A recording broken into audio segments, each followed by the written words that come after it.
Hi everybody, welcome back. So much for consistency in this new year, right? I'm getting off to kind of a rocky start, but found some time today to be able to film for you. I wanted to do kind of like a basics video on highlighting and contouring. This isn't going to get into like a whole lot of detail. I'm basically going to show you how I highlight and contour and how I do it on myself, and kind of talk about how I would highlight and contour on a customer. When I talk about highlighting and contouring, it's usually more on the natural side. I don't like a very severe contour. I feel like it's kind of a dated look. I feel like a very severe contour just looks very fake. You know, the whole idea behind contouring is to kind of create illusions on your face, creating the illusion of a more chiseled jawline or a higher cheekbone. But I feel like this idea of highlighting and contouring has been so blown up. Kind of the same thing with eyebrows, but contouring and highlighting right now, it's just huge, and I get questions on this every day. So I'm going to show you how I highlight and contour myself. Again, I like more of a natural look as opposed to anything severe, so this would be more of a like contour for every day. I do like to use a cream and a powder just because I'm not the kind of person that likes to touch up a whole lot throughout the day. Plus, because we're in winter months, my skin is a little bit on the dry side, not too bad, but I feel that using creams are good if you have a drier skin. Now, I learned this from the Mac Senior Artist that was at the Techniques event that we had at my counter in December. And she actually used Groundwork Paint Pot to contour my cheeks. So that's what Groundwork looks like. I would have never thought to use this on my cheeks, but it's perfect. To apply this, I'm going to use this brush. This is from Sephora. It's the number 56 brush, and it is the, what is this? Pro Flawless Airbrush is what it's referred to as. I like this because it's kind of narrow, it's not too wide, it's perfect for getting into that contour area. Brushes like this I find are ideal for contouring. If you're careful, you can use fluffier brushes, even something like this, but just be careful when you're applying your product. But basically any brush that you're comfortable with, you can go ahead and use. I just find that this makes it a lot easier. Okay, so how to find your cheekbones. If you don't have higher cheekbones like I do, and you have difficulty trying to figure out where to contour, there are a couple things that you can do. One of the techniques I find that's easiest is using this part of your hand here, put it on your face, and kind of like roll up until you feel your cheekbone. When you feel your cheekbone, that's where you want to contour, it's just right underneath. So like on me, it's right in this area here. So you can use that part to kind of roll up. That's where you would contour at. So right in this area here.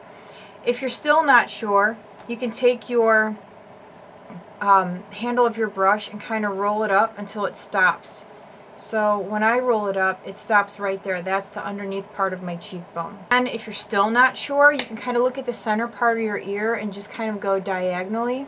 The next question, how do you know how far to take your contour? So you can use your brush, put it into your contour area. When the brush stops touching your face, or the handle stops touching your face, that's where you would end your contour. So on me, the brush stops right here, so I wouldn't take my contour past that point. Another guideline you can use is the tail end of your eyebrow. So you just find your eyebrow, kind of hold the handle of your brush like this, and don't take your contour past that point. Generally, a lot of people can use their eyebrow. If your eyebrow falls short, or let's say you don't have much of an eyebrow, I would just use the handle technique.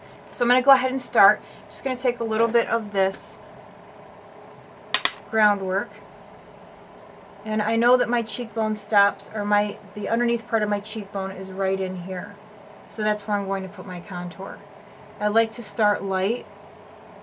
I'm a big believer in working or starting off with just a light amount of product and building it up. So already you can see where my contour is. So I'm just going to kind of buff that and go up slightly. A lot of people say you can suck your cheeks in. If you do suck your cheeks in, then you can definitely see where to stop the contour. So right here. when you suck your cheeks in. If you have a more round face, sucking your cheeks in can actually kind of help you define that area where to contour. But I just find using this method of the side of your hand and kind of rolling up to find your cheekbone is one of the best techniques that you can use. So I just like to blend out the contour, and obviously you want to blend upward, you don't want to blend down. If you blend down, you're defeating the purpose of that contour. So in general, most people can make the number 3 on their face. So you can start up here along the hairline, come down underneath your cheekbone, and down underneath your jawline. Now, if you're somebody like me that has areas of your face that are a little more indented, you're not really going to want to contour in those areas because you're just going to make that area look a little bit more sunken in. So right here on the sides of my head, my temples, as you can see, my temples are kind of sunken in here. I don't really need to contour there. If I contour there, it's just going to make the area look even more sort of recessed. So a lot of times I will skip this area. Sometimes what I'll do is I'll take the contour and I just kind of blend up, kind of right into my hairline like so. But in general, most of the time I try to skip this area.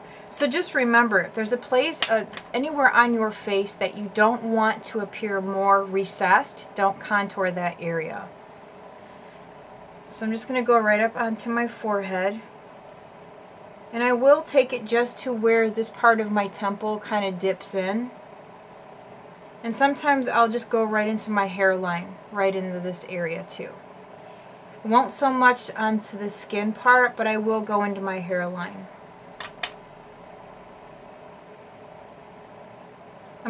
Like I said earlier, I'm a big believer in starting light and building. It's a lot easier to fix or clean an area up if you start light.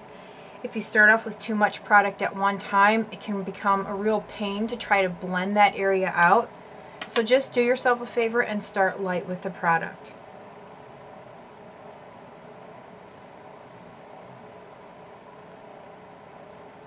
Another technique too for contour, sometimes you'll see people kind of round that contour area up to make it look like your cheekbones are up a little bit higher. I don't do that on myself, but that is something that you can do. You can kind of angle the contour up like so to create that higher cheekbone right here in this part of the face. I just don't do that because of the way that my face is shaped. So you can see clearly my cheekbone here, but then this area, because it kind of angles inward, it looks like I've just contoured this part of my face. So for me, I don't generally angle upward because right in this area, part of my contour gets lost. So always be aware of where you're placing your contour. Anywhere you put that, like I said earlier, that area will appear more recessed. Now the next step in contouring would be along the jawline. I don't generally contour down in here. I have a more defined jawline. But if your jawline is not as defined, you would then take your contour down along the under part of your jaw to create more definition. So right in this area here is where you would want to place your contour.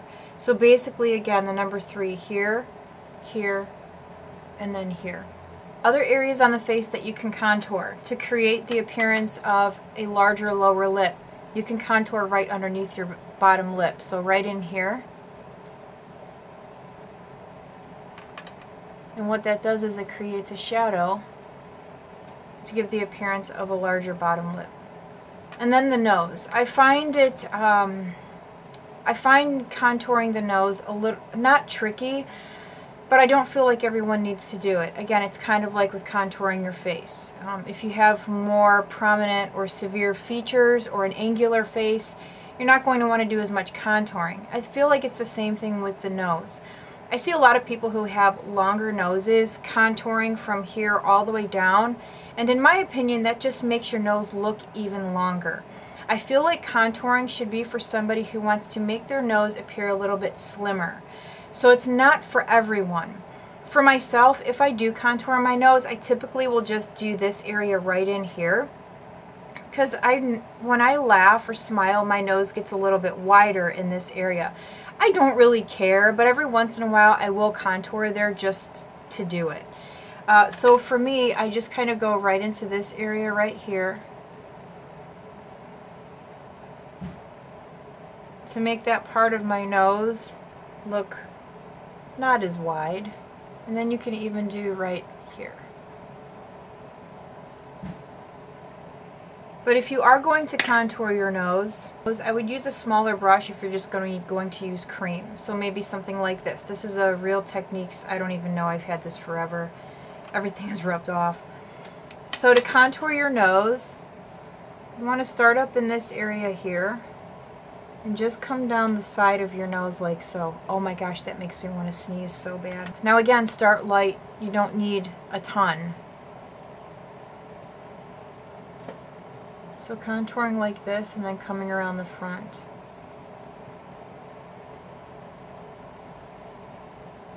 So you can see from one side to the other, my nose appears more structured.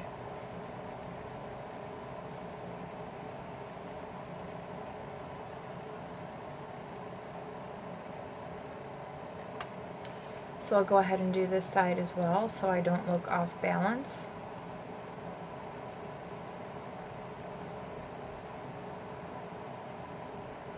Contouring can also be helpful if you have a little bit of a crooked nose. You can kind of create that illusion of a more straight appearance to your nose. With that would just take a little bit of practice. Obviously, everyone's nose is different, but I have at work helped someone. Her nose had been broken several times and she didn't really so much have like a hump here, but it was like crooked to the side. So with the right amount of contouring, I was able to make her nose look a little bit more straight and less crooked. So that would be contouring the nose. So for highlighting, I like to use, again, a cream highlight. So for my highlighting, I'm going to use my Prep and Prime Light Boost. This is more of a yellow toned, let me show you. That is a yellow tone highlight. You can see lip liner from a video that I did.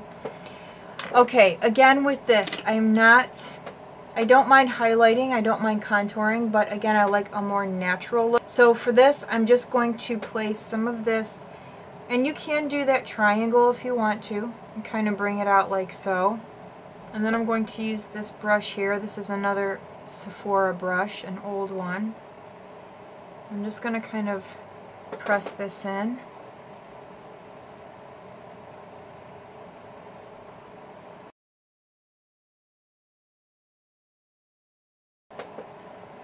I feel like this whole idea of the Kim Kardashian highlight and contour, it just, in my opinion, it kind of got out of control.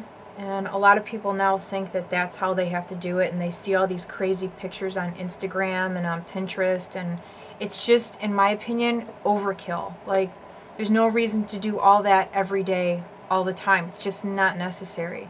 I feel like a lot of the pictures that you do see, those are best for editorial shoots. And then yeah, you can do that full-on highlight and contour, but for every day, it's just, in my opinion, unnecessary. If you want to do a little bit of highlight here, you can. Just remember, anywhere that you want to bring attention to your face is where you would highlight. Anywhere on your face that you kind of want to bring forward is where you would highlight. Now when I highlight a nose, my nose or someone else's nose, I don't take the highlight all the way to the tip. I just feel like it draws a whole lot of attention to this area here when, in my opinion, it's just not necessary. So I just take my highlight right to just before the tip of my nose and not all the way to the very tip. You can also do the Cupid's bow. Now because I'm sticking to a more of a natural, basic highlight and contour, I'm not going to do all of this down here. I just don't feel it's necessary. If you absolutely want to do that part, and I'll show you on this side, you can just put some of the Prep and Prime or whatever product you choose to use in this area and then blend it out.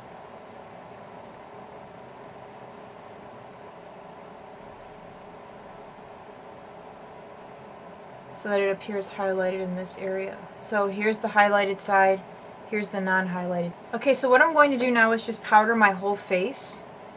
And I'm just using a regular face powder, nothing that's going to give me like any coverage or anything like that. Now I'm not going to add any powder in this area here because I have a separate powder for that. But I just like to do a little bit of powdering. I like to powder. I like to set. So to set my under eye highlight, I'm going to use a little bit of my NARS. This is the Translucent Crystal Light Reflecting Setting Powder on my Target Up and Up brush. And so then I just press it in. And just press it in here.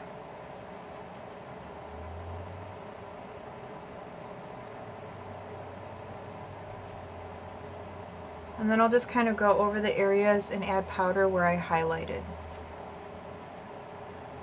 Okay, and then to go ahead and add powder to the cream areas where I contoured, I'm just going to use my Anastasia contour kit. I like to use this middle shade here, so I'm going to start with that one. And I'm going to use this angle brush. This is a 168, I believe. Isn't that terrible? I work for MAC and I don't remember the name of this or the number, but I believe it's 168. So I'm going to start at my hairline, and again you want to start light and stay at the hairline when you apply the powder. I like to, and you notice here I'm kind of going into my hairline as opposed to my skin. And then for this part here, I'm going to use the heel of the brush, the bristles. So I'm going to use this end. And what I'm going to do is go right in here.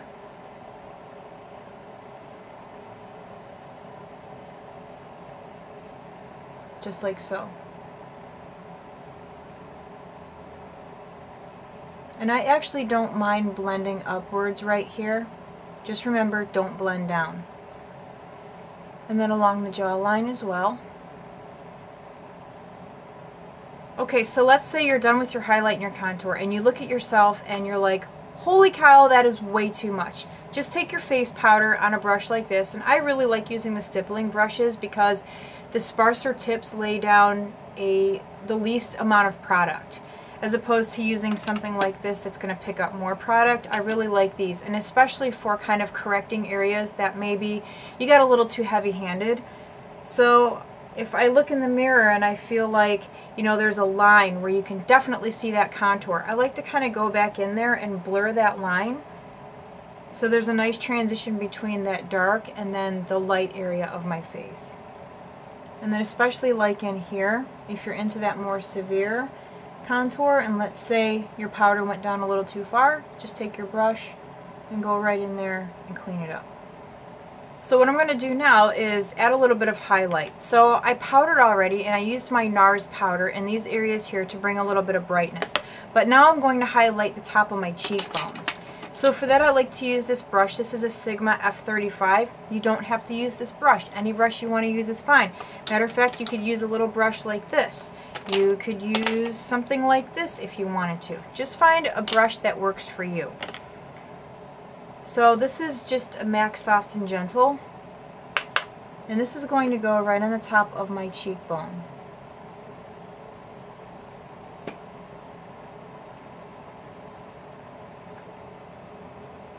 And again, with highlight, you can put highlight anywhere you want to bring light or to bring forward. Pretty much any place on your face that you want to draw more attention to.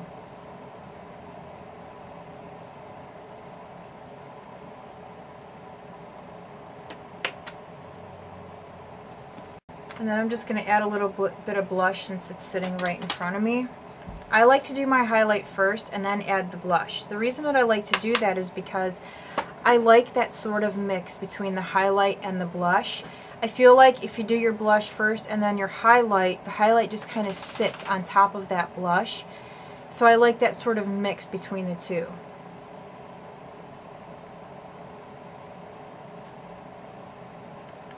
And I'm not huge on blush. I add just a little bit to add some color, but not too much. So that's how I contour. It's how I would contour myself and customers at work, minus all of the nose highlighting and contouring. If you notice, I didn't go in with any powder in this area of my nose where I contoured, because I feel like the cream was enough. Once you powder over the top, it kind of softens it a little bit more, makes it look a little less contoured, a little more natural, as opposed to going back in with the powder and going over the top of the cream. But the rest of my face, this is the side that's a little bit more severe because I did highlight here. This side's a little bit more natural. Now obviously once you get the basics down, it's pretty easy, it's pretty quick, and then you can figure out what products work best for you. Practice with it, I'm sure you will find it very easy to accomplish. So I hope that some of you find this video helpful. I felt it was kind of necessary to put this video out, especially on my channel. I mean, really at work, I get questions every day on how to highlight and contour. And I feel like YouTube, Pinterest, Instagram has made the idea of highlighting and contouring so difficult that it just looks intimidating, and it's hard for people to grasp that because of the way that it's presented with the highlight and the contour and then all the blending. It can be intimidating. So I hope that this was helpful for some of you. So let me know what you guys think of this, if you found it helpful. I hope so. And that's it. This is just going to be the first in a series of basics videos that are coming up. A lot of you requested those. So here's installment number 1. So thank you guys so much for watching. Have a great day. Take care, and I will see you again very soon. Bye.